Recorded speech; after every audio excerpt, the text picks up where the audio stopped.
The city that never sleeps is waking up, slowly. Restaurants, theaters, and other activities are still restricted, but now New York State's once again the nation's center of the COVID-19 epidemic.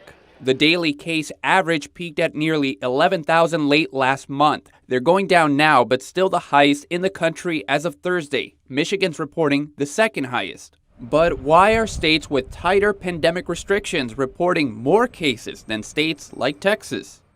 Professor Kouldorff, we're in an interesting situation. So you have Michigan and New York. They're reporting the highest daily case averages in the country. Meanwhile, Texas is reporting far lower numbers, even though they have less pandemic restrictions, no statewide mask mandate, and a much larger population. So is this making sense to you? Yes. It is. Why is it making sense? Well, the lockdowns and the masks and the contact tracing, to think that they can be used to suppress a pandemic or control it is naive and misguided. So it can be used to flatten the curve to temporarily to make sure that hospitals are overwhelmed.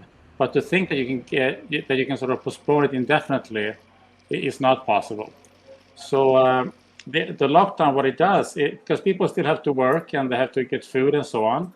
So what the lockdown does is it protects the low-risk professionals, journalists like you or scientists like me or bankers or attorneys and so on, while the working class, older working class people who are high risk, they are being exposed. So that's not good. That actually increases, that creates unnecessary death because while anybody can get infected, there's more than 1,000-fold difference in the risk of mortality between the oldest and the youngest. In other words, Professor Kouldorff says it's better that older, higher-risk people be protected, but he says society should function without lockdowns for younger, lower-risk people so the population eventually reaches herd immunity. More immunity in the population theoretically means less disease and death. Now, as for New York, Professor Kouldorff says a lack of immunity is behind the recent surge. It has to do with how much immunity there is in the community. And in New Yorkers have had high mortality back in the spring, for example, but that was of older people. And older people who get infected, that leads to a lot of mortality, but it doesn't lead to a lot of immunity in the community because they're not the major spreaders of disease, most of them. The CDC yesterday recommended that Michigan tighten up their restrictions and that the state increase vaccines in areas suffering more outbreaks.